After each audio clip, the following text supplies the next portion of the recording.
예, 성가대 찬양 감사합니다. 말씀 보도록 하겠습니다. 오늘 말씀은 히브리서 2장 1절부터 4절까지 말씀입니다. 히브리서 2장 1절부터 4절까지 말씀 같이 보도록 하겠습니다.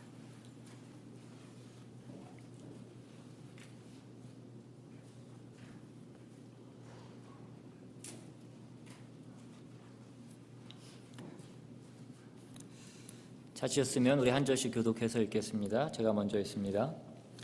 그러므로 우리는 들은 것에 더욱 유념함으로 우리가 흘러 떠내려가지 않도록 함이 마땅하니라.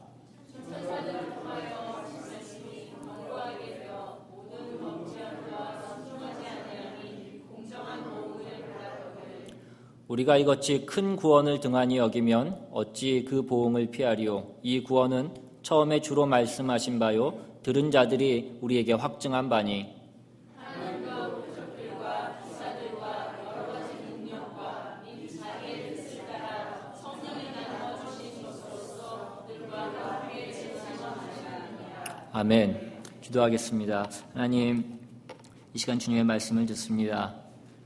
우리가 주님의 말씀을 그냥 헛되이 듣지 않게 주님 도와주시옵시고 그 말씀이 온전히 우리 마음 가운데 새겨지게 하셔서 그 말씀이 우리의 삶을 인도하는 그러한 빛과 같은 말씀이 될 수 있도록 주님 이 시간 역사하여 주시옵소서. 우리의 생각을 뺏어가는 악한 것 틈타지 않게 주님 도와주시옵시고 감사드리며 예수님의 이름으로 기도드리옵나이다. 아멘. 언제부턴가 우리 사회에서 하는 그 안부 인사가 바쁘지 내지는 바빠 이런 것들로 바뀌었고 그거에 대한 대답도 바쁘다라는 그런 대답으로 바뀌어 가고 있는 것을 보게 됩니다. 그러한 분주한 삶이 어느 순간에 우리의 통제를 벗어나서 이제는 그것들이 우리의 삶을 오히려 속박하는 그러한 단계로까지 변해가고 있는 것을 우리는 보게 됩니다. 예전에는 살기 위해서 일을 했었는데 어느 때부터인가 일하기 위해서 살게 되는 삶으로 바뀌어가고 있다는 것입니다. 경제협력개발기구 그 OECD 국가 중에서 우리나라는 멕시코와 함께 근로시간이 가장 긴 나라 중에 하나입니다. 그리고 수면시간은 가장 짧은 나라라고 그렇게 얘기합니다. 한때 저 학교 다닐 때만 해도 그 4시간 자는 것이 어떤 성공의 기준으로 그렇게 얘기되어져서 사당 오락이라는 말이 유행을 했던 적도 있었습니다. 오늘날 이 시대는 할 수 있는 한 모든 것을 다 추구하라고 그렇게 강요합니다. 그래서 멀티태스킹이 능력으로 그렇게 간주되는 그런 세상이기도 합니다. 어디로 향해 가는지는 잘 모르면서 그저 전력 질주만 해서 가기만 하면 잘한다라고 하는 세상이라는 것입니다. 그래서 워커홀릭이라고 하는 일 중독이라고 하는 말이 어떤 성실함과 어떤 성공이라는 말로 포장되어서 우리 삶 속에 깊숙이 침투되어 있는 세상이라는 것입니다. 전에 언젠가 한번 언급했던 그 한병철 교수의 피로사회라는 책이 있다고 말씀드렸는데 우리가 그 책은 잘 읽지 않았지만 그 책이 주는 그 제목만으로도 많은 사람들의 공감을 얻게 했던 것만큼이나 이제 이 세상이 극에 달하게 발전만 추구한 사회로 이제는 더 이상 어디로 나아가야 될지 그 방향을 잘 모르는 그러한 시대에 다다르게 되었다라는 것입니다. 오늘 우리도 우리 자신에게 한번 자문해 볼 수 있기를 바랍니다. 오늘 여러분은 바쁘시냐는 것입니다. 만약에 바쁘시다면 무엇 때문에 바쁘시냐는 것입니다. 정말 내 삶 가운데 중요한 일로 우리가 바쁘냐 하는 것입니다.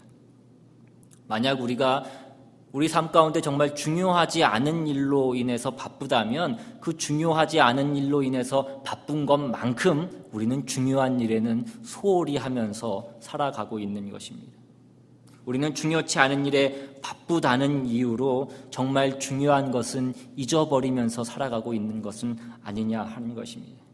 그냥 이 바쁜 세상 가운데 세상이 흘러가는 대로 우리의 몸을 맡긴 채 그렇게 흘러가고 있지는 않냐는 것입니다. 성경에 보면 거센 풍랑에 흘러가는 배의 이야기가 종종 나오는 것을 우리는 보게 됩니다. 창세기에 등장하는 노아의 방주 이야기도 있고, 또 하나님께서 요나에게 니느웨로 가라고 말씀하셨는데 다시스로 가는 배를 타고 가다가 풍랑을 만난 그 요나의 이야기도 있습니다. 신약에 보시면 예수님과 제자들이 그 갈릴리 호수를 건너다가 큰 풍랑을 만난 이야기도 있습니다.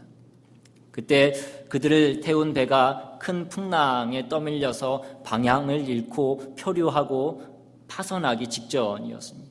제자들이 예수님을 깨웁니다. 주님, 우리가 죽게 되었나이다. 우리를 구원하여 주소서. 그러자 예수님께서 일어나셔서 그 파도와 그 바다를 잠잠케 해주셨습니다.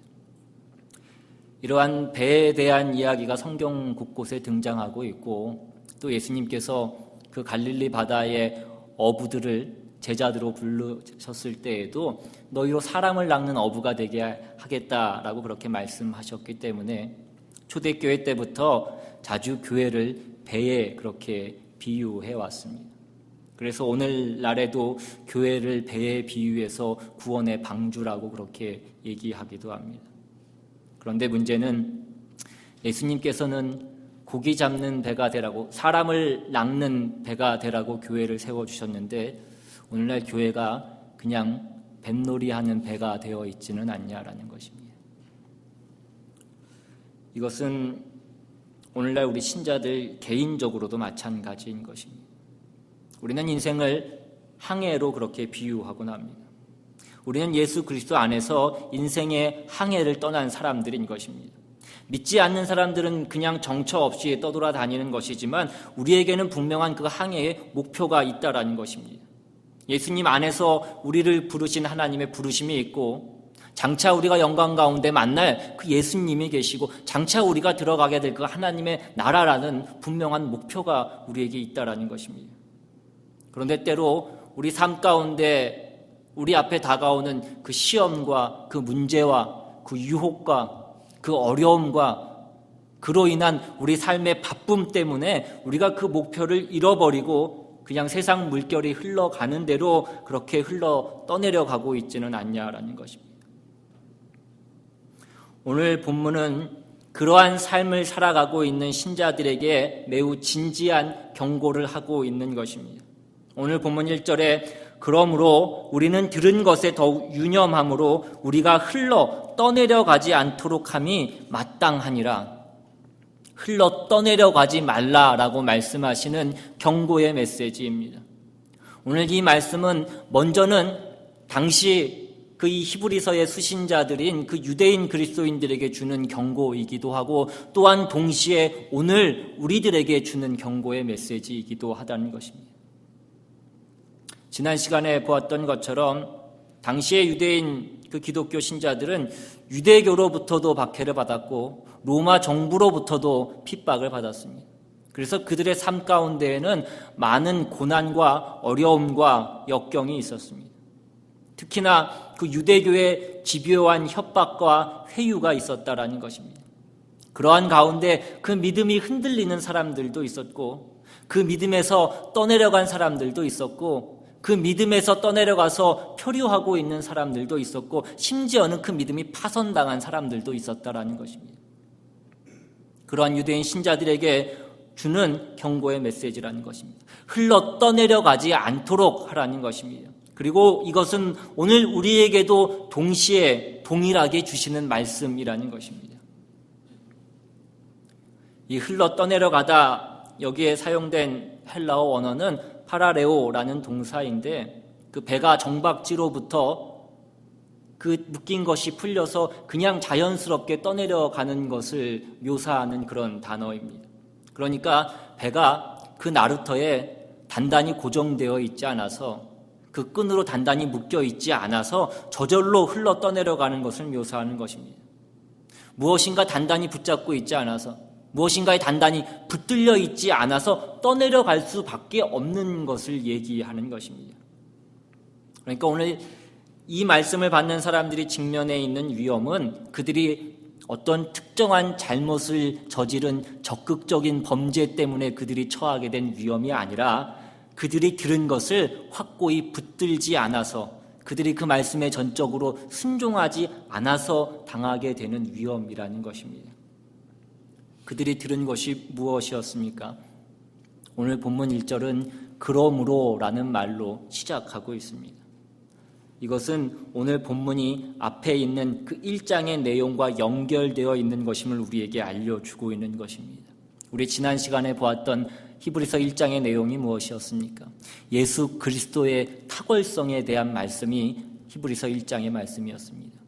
예수 그리스도는 모든 선지자들보다, 그 어떠한 천사보다 뛰어나신 분이시다라는 것이 1장의 메시지였습니다. 그는 하나님의 아들이시라는 것입니다.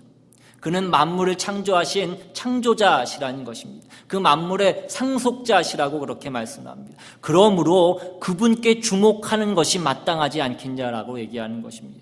그분에게서 들은 것에 우리가 주의를 기울이는 것이 마땅하지 않겠냐라는 것이 오늘 본문의 말씀인 것입니다.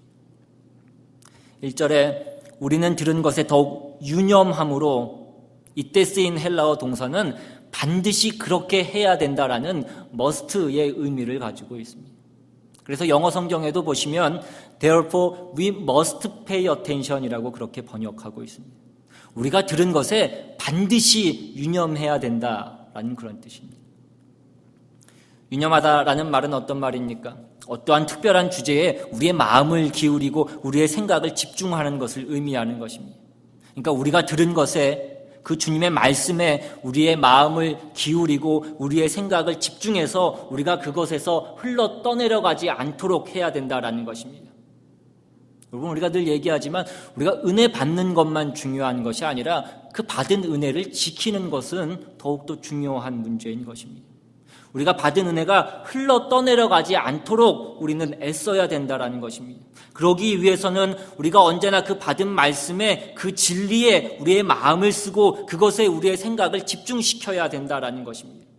우리가 그 말씀에, 우리가 그 진리에 우리의 마음을 쓰지 않고 우리의 마음을 집중하지 않고 그 진리가, 그 말씀이 어떻게 우리 삶 가운데 머무를 수 있겠냐라는 것입니다.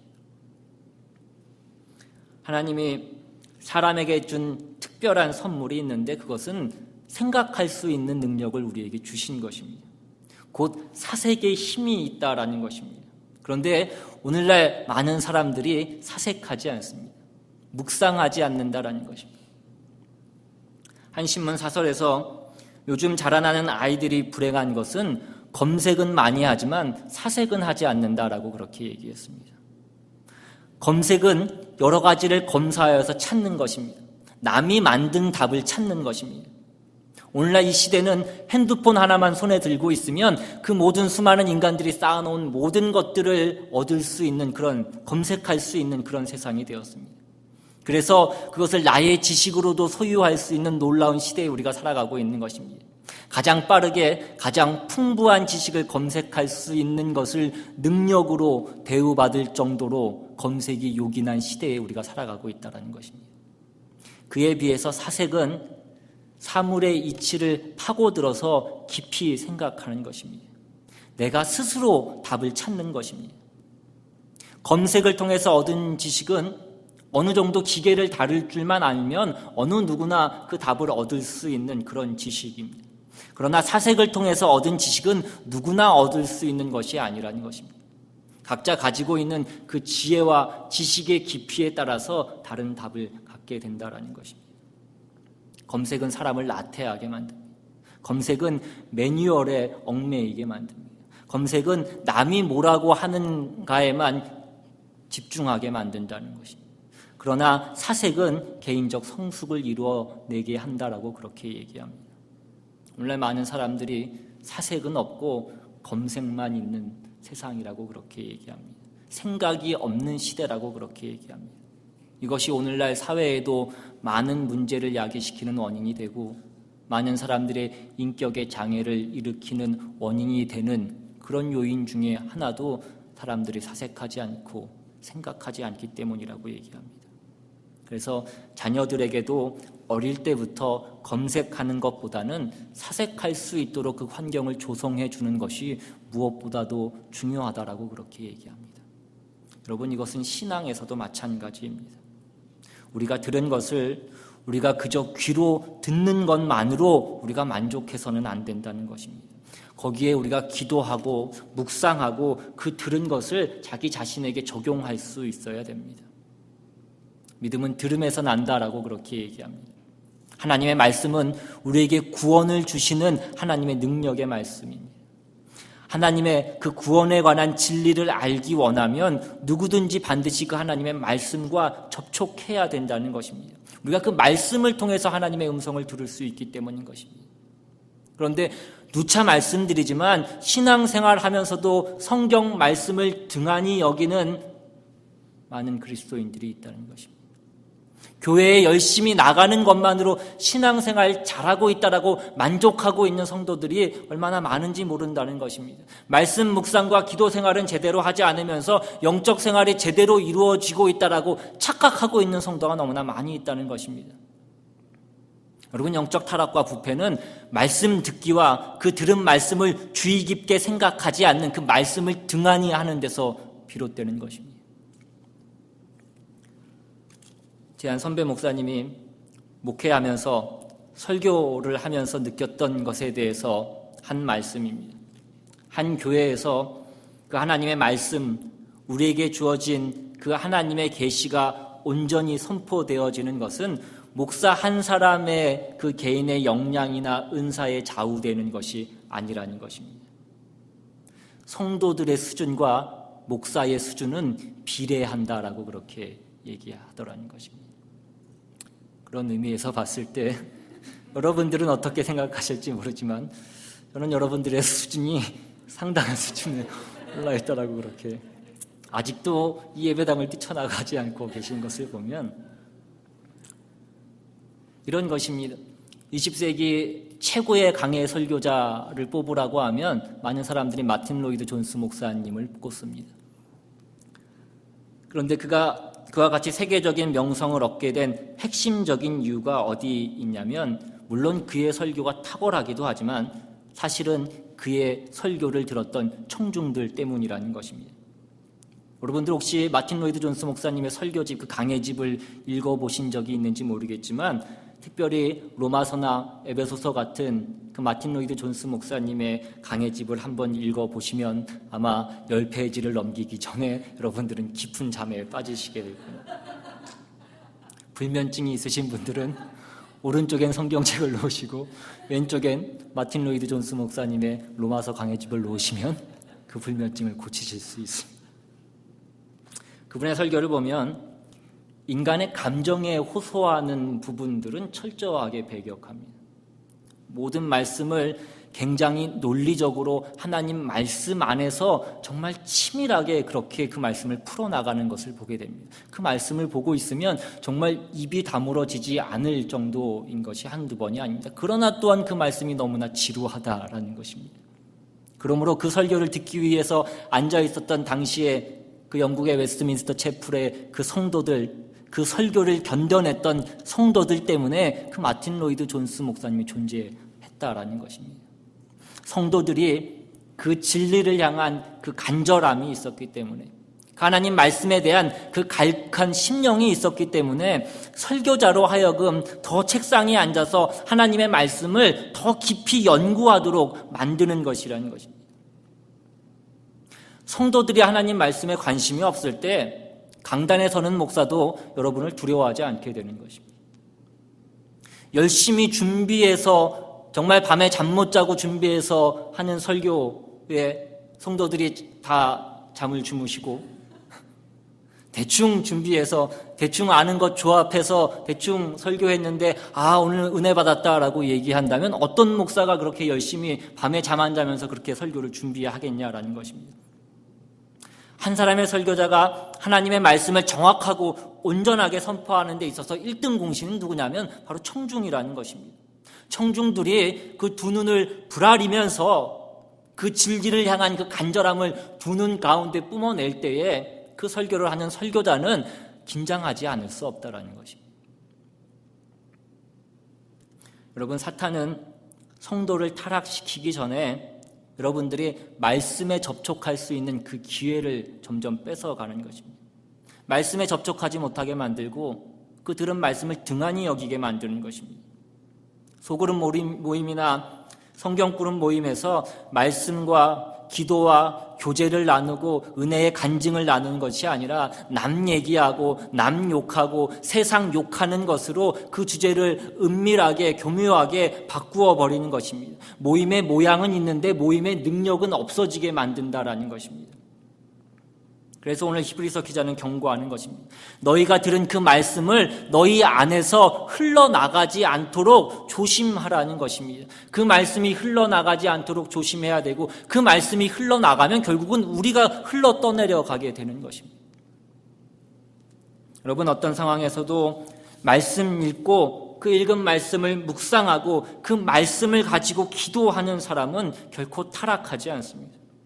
아무리 중한 병에 걸렸다고 하더라도, 아무리 그 사업이 실패했다고 하더라도, 아무리 자녀가 남편이 아내가 속을 썩인다고 하더라도 말씀 붙잡고 기도하는 사람은 타락하지 않는다는 것입니다. 그 영이 절망하지 않는다는 것입니다. 그러나 아무리 훌륭한 그 신앙의 분위기 안에서 자라왔다고 할지라도, 그 신앙의 분위기 안에 있다고 할지라도 정작 본인이 그 말씀 읽지 않고 그 말씀 붙잡고 기도하지 않으면 그 사람의 신앙은 결국은 타락할 수밖에 없는 것입니다. 사도행전 6장에 보시면 성령 충만했고 은혜가 가득했던 그 초대교회 가운데 서로 원망하고 불평했던 일이 발생했습니다.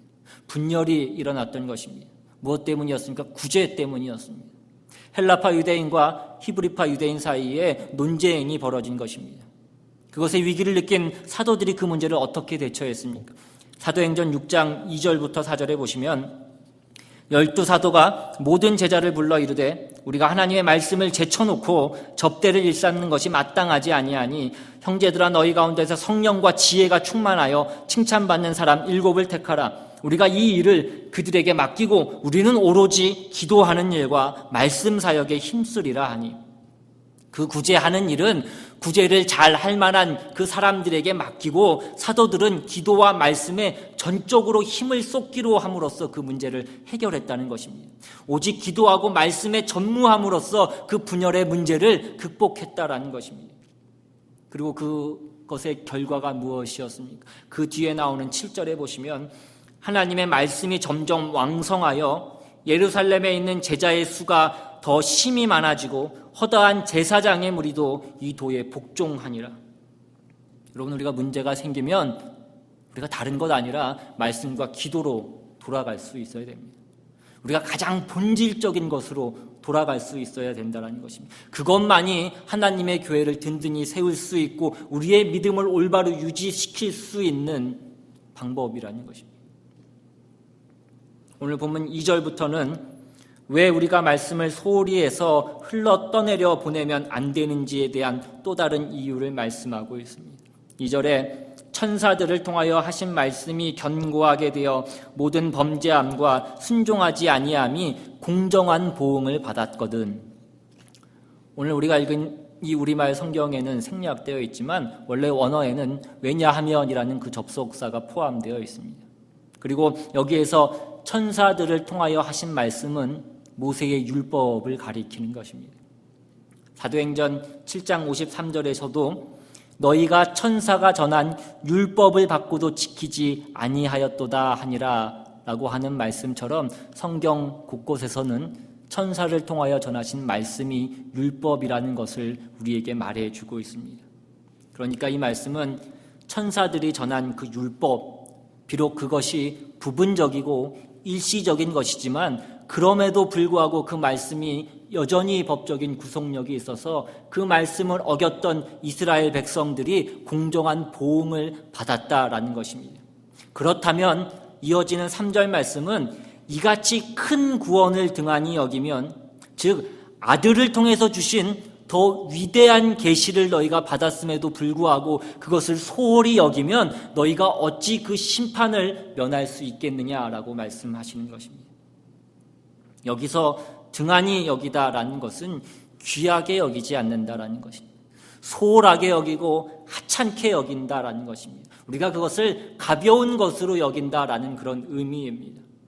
오늘 이 똑같은 원어의 동사가 마태복음 22장 5절에서는 돌아보지 않고라는 말로 그렇게 번역되어 있습니다.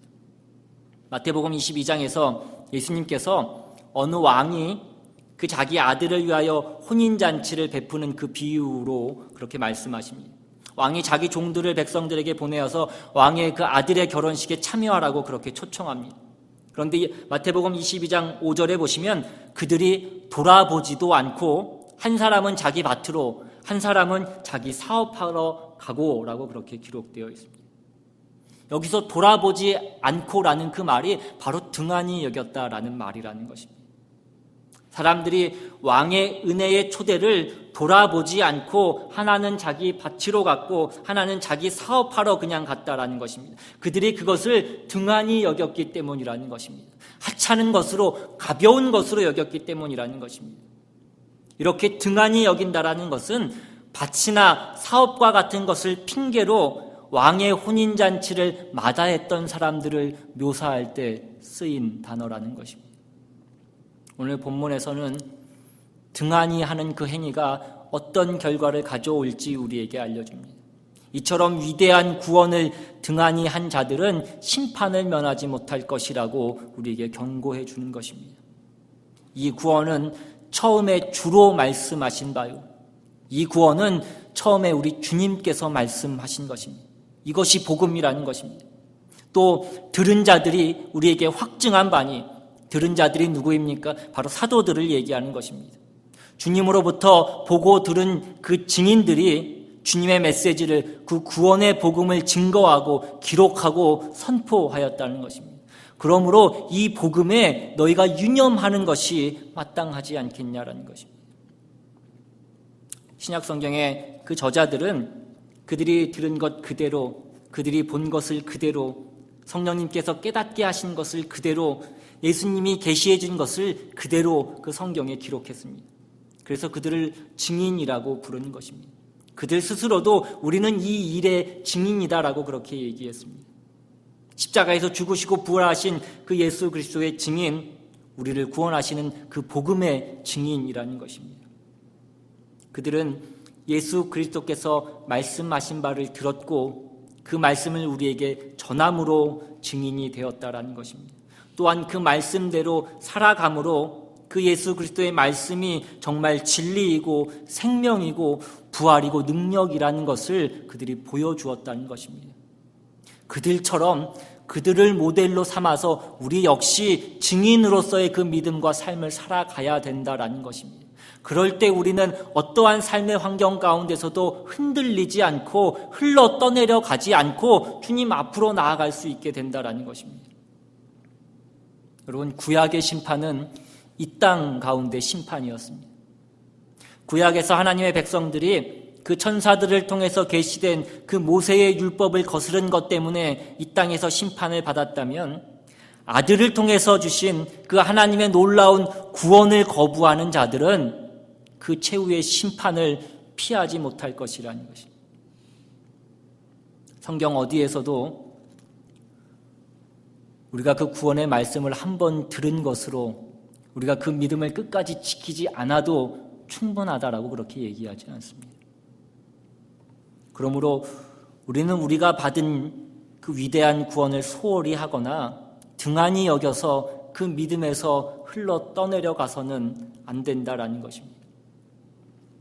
이창현 작가의 내 마음속의 울림이라는 책에 나오는 한 구절입니다. 브라운관 TV가 고물상에 있으면 고물, 백남준에게 있으면 보물. 마이클 조던은 야구계에 있었을 때는 고물, 농구계에 있을 때는 보물. 고물과 보물은 위치에 따라서 달라진다. 당신은 어디에 있을 때 보물인가? 인생의 문제는 본질의 문제가 아니라 위치의 문제라는 것입니다. 모든 인간은 본질적으로 다 죄인이라는 것입니다. 다만 본질이 죄인인 인간이 어느 위치에 있느냐에 따라서 우리의 삶이 좌우된다라는 것입니다. 우리의 몸과 우리의 귀와 우리의 눈이 그 정욕의 자리에 있을 것인가, 아니면 하나님의 그 은혜의 자리에 머물러 있을 것인가, 그것에 우리의 삶이 좌우되는 것입니다. 시편 1편에 보시면 시절을 쫓아서 과실을 맺는 복된 나무의 얘기가 있습니다. 3절에 그는 시냇가에 심은 나무가 철을 따라 열매를 맺으며 그 잎사귀가 마르지 아니함 같으니 그가 하는 일이 다 형통하리로다. 그 나무가 풍성한 열매를 맺는 이유는 그 나무가 시냇가에 심겨졌기 때문이라는 것입니다. 똑같은 나무라고 할지라도 그 나무가 사막에 심겨졌다면 그 나무는 메말라 죽을 수밖에 없는 것입니다. 나무라는 본질은 같지만 어디에 위치하느냐에 따라서 보물이 될 수도 있고 고물이 될 수도 있다는 것입니다. 우리의 신앙생활도 결국은 위치의 문제인 것입니다. 어떻게든 우리가 죄의 자리에서 벗어나서 하나님의 은혜의 자리에 머무를 수 있어야 됩니다. 하나님의 말씀이 솟아나는 그 예배의 자리를 우리가 지킬 수 있어야 된다는 것입니다. 그럴 때 우리는 어떤 경우에라도 우리가 받은 그 구원의 믿음에서 흔들리지 않고 흘러 떠내려가지 않고 계속해서 그 표대를 향해서 나아갈 수 있게 되는 것입니다. 여러분, 이번 한 주도 받은 말씀 붙잡으시고 그 받은 말씀 유념하셔서 말씀 묵상하시고 기도하심으로 우리가 세상 가운데서 흘러 떠내려가지 않고 그 말씀 가운데 그 말씀 붙잡고 우리의 삶 가운데 승리하시는 저와 여러분 되시기를 주님의 이름으로 축원합니다. 시간 함께 또 찬양하고 또 받은 말씀 생각하시면서 기도하며 나가기를 원합니다. 우리가 있는 자리가 어떤 자리이든지 간에 우리가 그 세상의 흐름 가운데 그냥 떠내려가는 것이 아니라 우리가 늘 우리에게 주신 그 말씀을 기억하고 그 말씀에 유념하고 그 말씀을 붙잡음으로써 우리가 세상 가운데 그저 흘러 떠내려가는 것이 아니라 우리에게 주신 말씀을 그냥 흘러 떠내려 보내는 것이 아니라 그 말씀 가운데 그 은혜 가운데 거하는 우리 모두가 될 수 있기를, 우리가 있는 그 자리가 정말 예배의 자리가 될 수 있기를 이번 한 주도 그렇게 살아가시는 저와 여러분 되시기를 바랍니다.